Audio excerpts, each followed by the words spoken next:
Hello and welcome you all to let's crack it the Vishay Gupta. तो guys video को पूरा देखिए, एंड तक वीडियो को देखिएगा। इसमें सब चीज़ें बताई गई हैं, बहुत अच्छे से आपको समझाया गया है, तो आप इसको पूरा अंत तक जरूर देखिएगा। जो भी आपको डाउट आता है, कोई इसमें अगर सजेशन है, फीडबैक है, तो उसको कमेंट सेक्शन में कमेंट करके जरूर बताइएगा। चैनल को सब्सक्राइब जरूर कर दीजिएगा अगर आपने चैनल को सब्सक्राइब नहीं किया है यूट्यूब पे। और टेलीग्राम का लिंक आपको वीडियो के डिस्क्रिप्शन में मिल जाएगा, तो टेलीग्राम को जरूर ज्वाइन करिए। फ्री टेलीग्राम चैनल है, उसको ज्वाइन करना बहुत ज़रूरी है। सारे अपडेट्स वहीं पे आते हैं, सब चीज़ें वहीं पे मिलती हैं, तो उसको ज्वाइन करना बहुत बहुत ज़्यादा ज़रूरी है। कोई भी डाउट है, कोई भी फीडबैक है, तो उसको कमेंट सेक्शन में कमेंट करके जरूर बताइएगा। लेट्स क्रैक इट का ये चैनल जो यूट्यूब पे है, उसको जरूर से जरूर सब्सक्राइब कर लीजिए। यहाँ से सब्सक्राइब का बटन दबा दीजिएगा और यहाँ से सब्सक्रिप्शन के बाद ऑल का बटन भी दबा दीजिएगा, जिससे कि सभी नोटिफिकेशंस आपको रेगुलर बेसिस पे मिलते रहें। ये वाला जो टेलीग्राम चैनल है, इसको जरूर से जरूर ज्वाइन कर लीजिए। ये टेलीग्राम चैनल आपको सर्च करने में मिल जाएगा। जैसे ही आप ये लिखेंगे let's crack it the Vishay Gupta बिना किसी स्पेस के, तो ये चैनल आ जाएगा और इस चैनल को आप ज्वाइन कर सकते हैं। तो गाइस, स्वागत है आपका लेट्स क्रैक इट विद विषय गुप्ता के यूट्यूब चैनल पर। और हम पढ़ रहे हैं डीपीएसपी। बहुत ही इंपॉर्टेंट टॉपिक है, बहुत ही महत्वपूर्ण टॉपिक है, directive principles of state policy का, यानी कि राज्य नीति के निर्देश सिद्धांत। बहुत ही महत्वपूर्ण है। इससे पहले भी कई सारे सवाल पूछे गए हैं, इन पे पूछे जाते रहे हैं डीपीएसपी पे। फंडामेंटल राइट्स और डीपीएसपी में क्या रिलेशन है, कौन ऊपर है कौन नीचे है, सुप्रीम कोर्ट के इसमें क्या फैसले आए हैं, कई चीज़ों के ऊपर सवाल बनते रहे हैं, पूछे जाते रहे हैं, और इनके उत्तर जो हैं अलग अलग कमीशनों के द्वारा दिए भी गए हैं। तो गाइस, बताना चाहूँगा कि directive principles of state policy के ऊपर ऑलरेडी 2 वीडियोस आ चुकी हैं। अगर आप लोगों ने उनको नहीं देखा है तो उनको जरूर से ज़रूर देख लीजिएगा, और ये 3rd वीडियो है। और उम्मीद करते हैं इस वीडियो में ये जो टॉपिक है ये कंप्लीट हो जाना चाहिए। स्टार्ट करने से पहले बताना चाहूँगा गाइस कि कनिष्ठ सहायक के एग्जाम के लिए, यानी कि जूनियर असिस्टेंट के एग्जाम के लिए फुल प्रिपरेशन बैच चल रहा है, तो आप इसको ज्वाइन कर सकते हैं। एफआरओ मेंस की टेस्ट सीरीज चल रही है। पटवारी लेखपाल एग्जाम के लिए, फॉरेस्ट गार्ड के एग्जाम के लिए टेस्ट सीरीज चल रही है। आरओ सचिवालय का फुल प्रिपरेशन बैच चल रहा है। इन करंट अफेयर्स की पीडीएफ्स को भी आप रेगुलर बेसिस पे ले सकते हैं। करंट अफेयर्स की पीडीएफ्स आपको रेगुलर बेसिस पे मिल रही हैं, और daily MCQ practice paid group भी आप ज्वाइन कर सकते हैं। इन सभी कोर्सेज में एनरोल करने के लिए आप 7665804421 पर कॉल या मैसेज कीजिएगा। चलिए स्टार्ट करते हैं। काफ़ी सारी चीज़ें हम ऑलरेडी कवर कर चुके हैं कि कौन कौन से डीपीएसपी होते हैं, कि कैसे कैसे डीपीएसपी बने हैं, चाहे वो गांधीवादी हों, चाहे समाजवादी हों, चाहे उदारवादी हों, तो वो सब चीज़ें हम अलग अलग पढ़ चुके हैं। आज हमें पढ़ना है कि क्या क्या कॉन्फ्लिक्ट हैं जो फंडामेंटल राइट्स और डीपीएसपी के बीच में हुए हैं, क्या क्या अलग अलग केसेस हुए हैं सुप्रीम कोर्ट में। सुप्रीम कोर्ट ने अलग अलग फैसलों में अपने क्या कहा है फंडामेंटल राइट यानी कि मौलिक अधिकारों को लेके, और राज्य के नीति निर्देशक सिद्धांत यानी कि जो directive principles of state policy, जिसको हम शॉर्ट में डीपीएसपी बोलते आ रहे हैं, कि डीपीएसपी के बारे में क्या बताया है।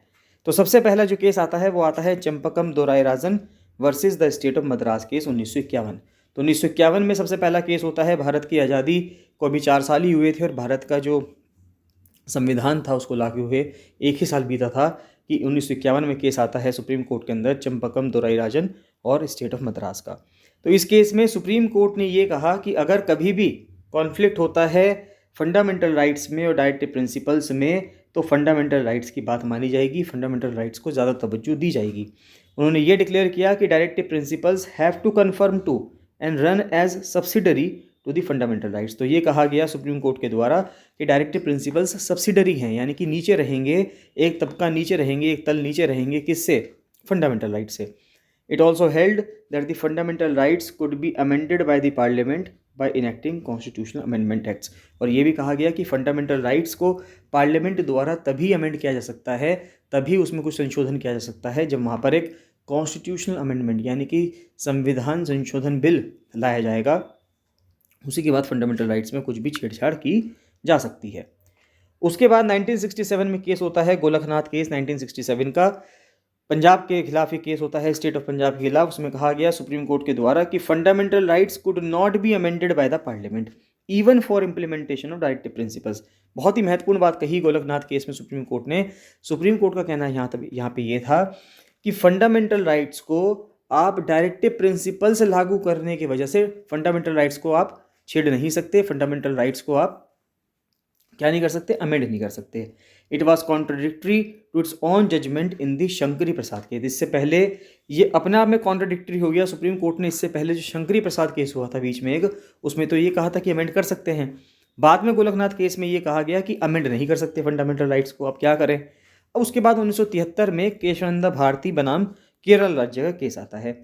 इस केस में क्या होता है कि सुप्रीम कोर्ट गोलकनाथ केस में जो फैसला अपना दिया था उसको ओवररूल कर देता है और ये कहता है कि पार्लियामेंट कॉन्स्टिट्यूशन के किसी भी हिस्से को अमेंड कर सकती है, बशर्ते वो कुछ भी कोई भी क्षेत्र हो कॉन्स्टिट्यूशन के अंदर, आप सबको अमेंड कर सकते हैं, बशर्ते कि वो कॉन्स्टिट्यूशन का जो बेसिक स्ट्रक्चर है, मूल ढांचा है, उसको ना छेड़े। मूल ढांचे को संरक्षित रखते हुए, बेसिक स्ट्रक्चर को संरक्षित रखते हुए आप कितना भी उसके अंदर ट्रांसफॉर्मेशन कर दीजिए, कोई प्रॉब्लम नहीं है।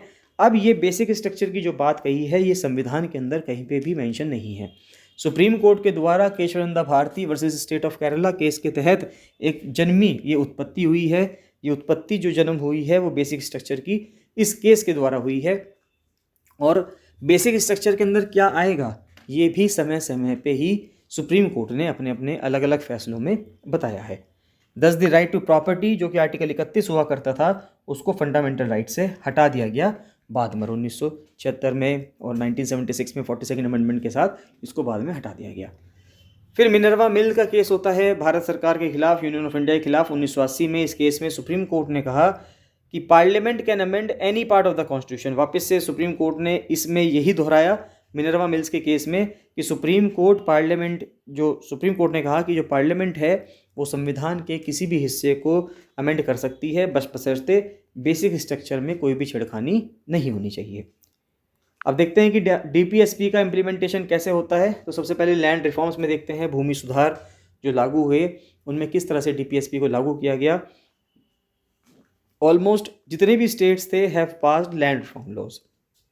सभी राज्यों ने अपने अपने राज्य में जो लैंड रिफॉर्म के लॉज थे उनको अमेंड किया, उनको लेके आए to bring changes in the agrarian society की, वहाँ पे जो खेती बाड़ी की जो सोसाइटी थी, समाज था, उसमें जिससे कि चेंजेस लाए जा सकें, and to improve the conditions of the rural masses. और जो ग्रामीण परिवेश में रहने वाले जो लोग हैं उनके जो परिवार हैं और उनकी जो जीवन शैली है उसके अंदर चेंजेस लाए जा सकें। इसके अंदर जो ज़मींदार हुआ करते थे, जागीरदार थे, इनामदार थे, इनको ख़त्म किया गया। उसके बाद जो टीनेसी रिफॉर्म्स किए गए, यानी कि अगर मैं आपको ज़मीन दे रहा हूँ, किराए पे ज़मीन दे रहा हूँ, जो टीनेसी रिफॉर्म्स हैं उसको लाया गया। यानी कि आपको एक तो टेन्योर की सिक्योरिटी मिली। अगर किसी को मैंने 5 साल के लिए ज़मीन किराए पे दी है तो मैं उससे जल्दी नहीं ले पाऊँगा, 5 साल उसको उस पर काम करने का मौका मिलेगा। फेयर रेंट होना चाहिए, ऐसा ना हो कि आप किसी से रेंट बहुत ज़्यादा ले रहे हैं, जितनी उसकी वैल्यू नहीं है उससे ज़्यादा भी रेंट आप ले रहे हैं, तो ऐसा भी नहीं होना चाहिए। Imposition of ceiling on land holding, ये भी लगाया गया कि किस आदि व्यक्ति के पास कितनी ज़मीन हो सकती है, इससे ज़्यादा वो ज़मीन नहीं रख सकता।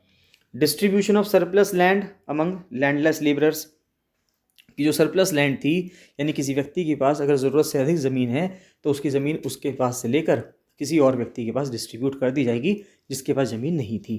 फिर कोऑपरेटिव फार्मिंग कही गई कि भाई सब लोग जो है मिलके एक जगह खेती करेंगे, सहकारी खेती करेंगे, यानी कि जो ज़मीन के छोटे छोटे टुकड़े हो रहे हैं वो नहीं होंगे, सबकी ज़मीन आपस में जुड़ी रहेगी और वहाँ पर कोऑपरेटिव वे में हम फार्मिंग करेंगे। फिर लेबर रिफॉर्म्स आते हैं। तो लेबर रिफॉर्म्स क्या किए, ये तो थे भूमि सुधार, ये तो लैंड रिफॉर्म्स थे जो हमने भूमि सुधार करे। उसके बाद श्रम में क्या सुधार किए गए, लेबर रिफॉर्म्स क्या किए गए, अब ये देखें। तो एक तो मिनिमम वेजेस एक्ट 1948 लेके आया गया, इसको चेंज कर करके हम कोड ऑन वेजेस बिल लेके आ रहे हैं 2020 का। फिर एक कॉन्ट्रैक्ट लेबर रेगुलेशन और एबॉलिशन एक्ट लेके आए, यानी कि अनुबंध श्रम, यानी कि कॉन्ट्रैक्ट लेबर को नहीं हम करेंगे, कॉन्ट्रैक्शन जैसे। हालांकि अगर अब देखें अब गवर्नमेंट क्या कर रही है, अब गवर्नमेंट कॉन्ट्रैक्चुअल वर्कर्स रख रही हैं, चाहे गवर्नमेंट डिपार्टमेंट्स हो, चाहे कोई भी डिपार्टमेंट हो, सरकार का पीएससी हो, इस टाइम पे जो गवर्नमेंट वैकेंसी निकाल रही है वो कॉन्ट्रैक्चुअल निकाल रही है। जबकि कॉन्ट्रैक्ट लेबर के रेगुलेशन के लिए और उसके एबॉलिशन के लिए खुद 1970 में कानून एक लेके आई थी सरकार। फिर चाइल्ड लेबर प्रोटेक्शन, यानी कि चाइल्ड लेबर को हमें प्रोहिबिट करना है, उसको रोकना है, निषेध करना है और रेगुलेट करना है, ये 1986 में लाया गया। इसको रीनेम कर दिया गया बाद में child and adolescent labour prohibition regulation act, इसको 2016 में इसका नाम चेंज कर दिया गया।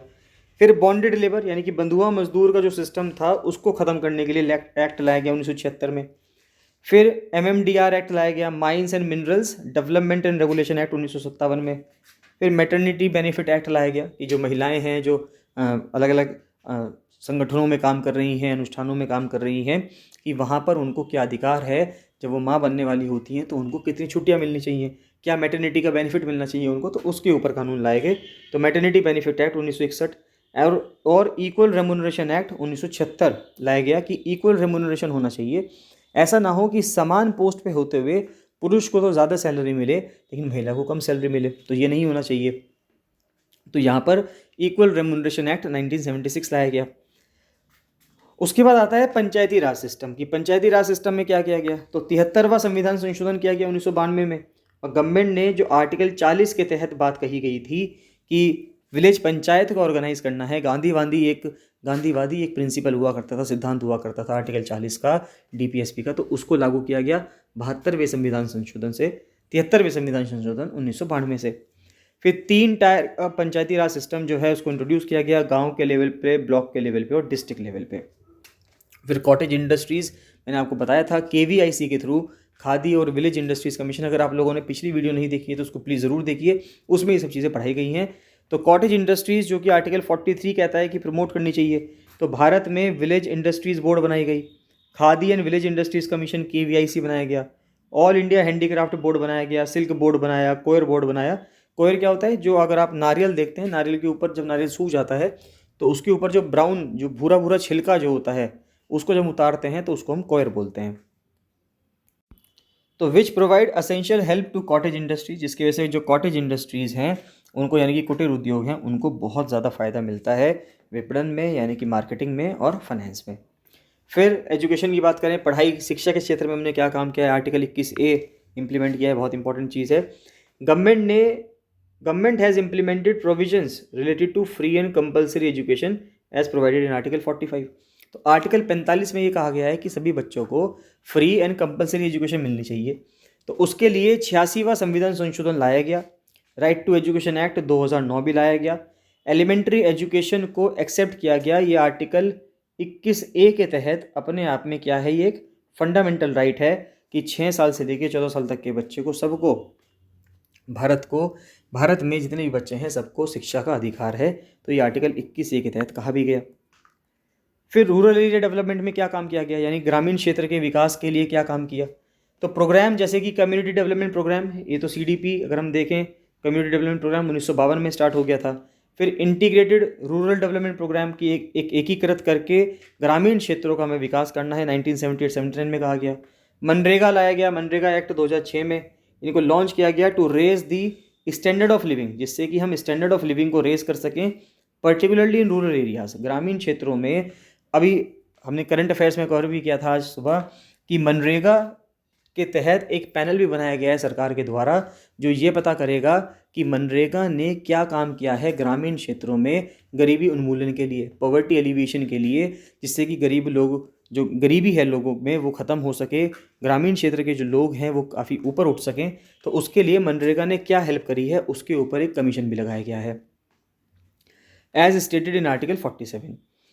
हेल्थ के लिए क्या काम किया है सरकार ने, अगर हम देखें तो सेंट्रल गवर्नमेंट ने कई सारी स्कीम्स लाए हैं, जैसे प्रधानमंत्री ग्राम स्वास्थ्य योजना, नेशनल रूरल हेल्थ मिशन है, अब तो आयुष्मान भारत स्कीम चलाई गई है सरकार के द्वारा, वो सब चीज़ के लिए काम किया गया है।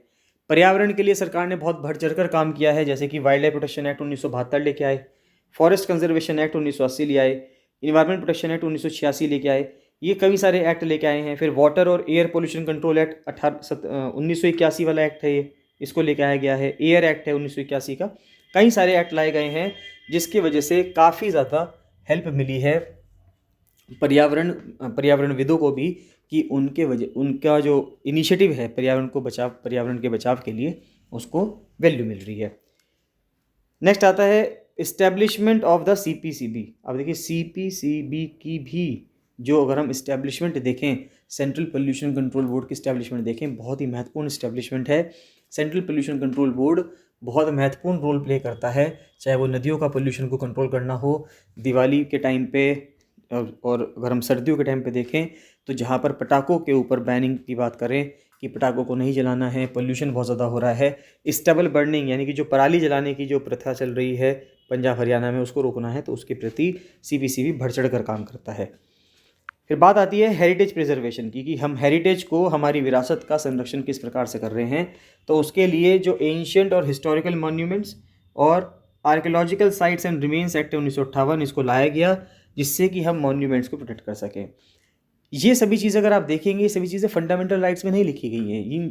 जिन चीज़ों के लिए इतने सारे कानून जो लाए गए हैं, ये कानून लाए गए हैं उन डायरेक्टिव प्रिंसिपल्स को इम्प्लीमेंट करवाने के लिए, जो चीज़ें डायरेक्टिव प्रिंसिपल्स के अंदर लिखी गई थी। उनको आप कैसे लागू करवाएंगे? अभी हमने पढ़ा था कि पार्लियामेंट जो है इनडायरेक्टिव प्रिंसिपल्स को लागू करवाने के लिए कानून बना सकती है। तो सरकार ने कानून बनाए हैं, इनडायरेक्टिव प्रिंसिपल्स को अप्लाई करवाया है।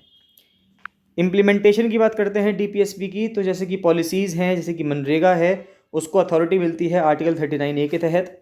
फिर चाइल्ड लेबर प्रोहिबिशन को जो मिलती है वो मिलती है आर्टिकल 39G के तहत। फिर स्लॉटर की बात करते हैं कि प्रोहिबिशन क्या है, यानी कि जो गायों को मारना है, उनको काटना है, उनको मना किया गया है। काउस एंड बुलक्स, और उनको सैंक्टिटी मिलती है किससे? आर्टिकल 48 से, जो बात करता है एग्रीकल्चर और एनिमल हस्बेंड्री की। फिर गवर्नमेंट की पॉलिसीज़ हैं, जैसे कि इंटीग्रेटेड रूरल डेवलपमेंट प्रोग्राम। फिर ट्राइबल डेवलपमेंट की बात की गई है। प्रधानमंत्री ग्राम सड़क योजना की बात की गई है, जो 2000 में लॉन्च किया गया था प्रोग्राम। आयुष्मान भारत की बात की गई है इस टाइम पे। ये सब आर्टिकल 47 के अंदर आता है, जिससे कि लोगों का जो स्टैंडर्ड ऑफ लिविंग है वो भी इम्प्रूव हो और उनकी जो हेल्थ है वो इम्प्रूव हो। फिर गवर्नमेंट ने कई सारे रिफॉर्म्स लिए हैं ज़मीन के कानून के लिए, भूमि सुधार के लिए, जो कि प्राइमरी रीज़न है जिसके वजह से ब्रिटिशर्स के टाइम से अगर देखें तो भारतीय समाज के अंदर इनइक्वालिटी आई। कुछ लोगों को फेवर मिला तो उनके पास ज़मीनें बढ़ती चली गई, कुछ लोगों को फेवर नहीं मिला तो उनके पास सब ज़मीनें वगैरह घटती चली गई। कुछ रिफॉर्म्स ऐसे थे जिसकी वजह से article 43 which tries to secure by suitable legislation और इकोनॉमिक ऑर्गेनाइजेशन और in any other way to all workers, कि उनको एग्रीकल्चरल हो, इंडस्ट्रियल हो, या किसी भी दूसरे तरीके से उनको एक डिसेंट स्टैंडर्ड ऑफ लाइफ मिले। States have instituted scholarship programmes, अब राज्य ने या देश ने कुछ स्कॉलरशिप प्रोग्राम भी लगाए गए हैं। सब्सिडीज़ दी गई है माइनॉरिटी रन इंस्टीट्यूशंस को, जिसके वजह से जो राइट टू एजुकेशन एक्ट है जो 2006 में आया, to give effect to article 46 right to education act, हालांकि 2006 नहीं 2009 में आया है, ये 2009 में आया है। एवर सिंस इंडिपेंडेंस भारत के जो फॉरेन पॉलिसी है वो भी कुछ इस प्रकार से इवॉल्व हुई है कि हमको किस तरह से काम करना है। एक इंटरनेशनल ऑर्डर को, अंतर्राष्ट्रीय ऑर्डर को इस तरह से बनाना है जो इंसानियत के प्रति हो, शांति के लिए, शांति के साथ चले, ऑनरेबल रिलेशंस हों, यानी कि हम जो हैं ऑनरेबल का मतलब हुआ कि यहाँ पे एक दूसरे को बहुत ज़्यादा सम्मान देकर हम अपने रिलेशंस बनाएं, और सिक्योरिटी भी होनी चाहिए। भारत ने इसके लिए नॉन अलाइन्ड मूवमेंट का सहारा लिया है। इंटरनेशनल सोलर ऑर्गेनाइजेशन भारत ने बनवाया है पेरिस क्लाइमेट एग्रीमेंट के थ्रू। तो ये सब चीज़ें ये दर्शाता है कि भारत आर्टिकल 51 में जो लिखा हुआ है हमें कि इंटरनेशनल पीस चाहिए, इंटरनेशनल सिक्योरिटी होनी चाहिए और फॉरेन रिलेशंस को हमें मेंटेन करके रखना है, तो वो इस चीज़ों में लिखा गया है। ये चीज़ यहाँ पे लिख रही है कि these policies give effect to article 51, कि आर्टिकल यानी कि ये नीतियाँ क्या बताती हैं? अनुच्छेद 51 को प्रभावी बनाती हैं, जो कि न्यायोचित और मानवीय मूल्यों पर आधारित विदेश नीति को क्या दे रहे हैं? बढ़ावा दे रहे हैं। तो perhaps one of the greatest achievement जो है गवर्नमेंट का in giving effect to DPSP has been instituting local self institution. तो अगर सबसे बड़ा अगर ये माना जाए कि जितने भी कार्यक्रम, जितना भी कार्य सरकारों ने किया है पिछले इतने सालों में भारत के आज़ाद होने के बाद, तो डीपीएसपी का सबसे महत्वपूर्ण कार्य क्या था जब तक सरकार ने करा, तो वो राइटर मानते हैं कि आर्टिकल 40 के तहत जो 73वें संविधान संशोधन 1992 से 73rd कॉन्स्टिट्यूशनल अमेंडमेंट 1992 से जो पंचायत को कॉन्स्टिट्यूशनल स्टेटस दिया गया और सभी गांवों में त्रिस्तरीय यानी कि 3 स्तर पे, यानी कि 3 टायर पे जो पंचायती राज सिस्टम को लाया गया, वो अपने आप में सबसे बड़ा कार्य था, जो पूरी दुनिया में एक बहुत ही अनोखा एग्जाम्पल है डेमोक्रेसी को ग्रास रूट लेवल पे, यानी कि बिल्कुल धरातल के लेवल पे लेके जाने का। और ये आर्टिकल 40 के अंदर डीपीएसपी में लिखा हुआ भी था। कई सारे प्रोग्राम्स को स्टार्ट भी किया गया है सेंट्रल लेवल पे, स्टेट लेवल पे, जिससे कि एडिक्वेट मीन्स ऑफ लाइवलीहुड लोगों को मिले, और ensuring good health of women यानी कि जननी सुरक्षा योजना इसके लिए चलाई गई। आर्टिकल 39 भी यही कहता है कि महिलाओं के लिए एक गुड स्टैंडर्ड ऑफ लिविंग होना चाहिए। कई सारे हम कानून लेके आए हैं, जैसे कि environment protection act, wild life conservation act लेके आए हैं। ये आर्टिकल 48A कहता है कि हमें पर्यावरण की सुरक्षा करनी है। और अर्ली चाइल्डहुड केयर के बारे में कहा गया है। नेशनल एजुकेशन पॉलिसी जो लाई गई है वो यही बात करती है कि अर्ली चाइल्डहुड केयर में हमें आंगनवाड़ी जिस तरह से होती है उस टाइम पे हमें किस तरह से बच्चों को अब नर्सरी, LKG, UKG क्लासेस भी करवानी है, वो भी चीज़ लिखी गई है, जो कि आर्टिकल 45 के तहत भी कहा गया था। तो इसी के साथ जो ये डीपीएसपी का टॉपिक है ये कंप्लीट होता है गाइस। इसमें हमने सब कुछ कवर किया है डीपीएसपी से रिलेटेड। आपको कोई भी डाउट आता है, कोई भी आपका फीडबैक है, सजेशन है, तो आप कमेंट सेक्शन में कमेंट करके जरूर बताइए। नेक्स्ट वीडियो किस टॉपिक पे होनी चाहिए इसके बारे में भी जरूर कमेंट करके बताइएगा। चलिए बाकी मिलते हैं नेक्स्ट वीडियो में। So thank you and bye bye.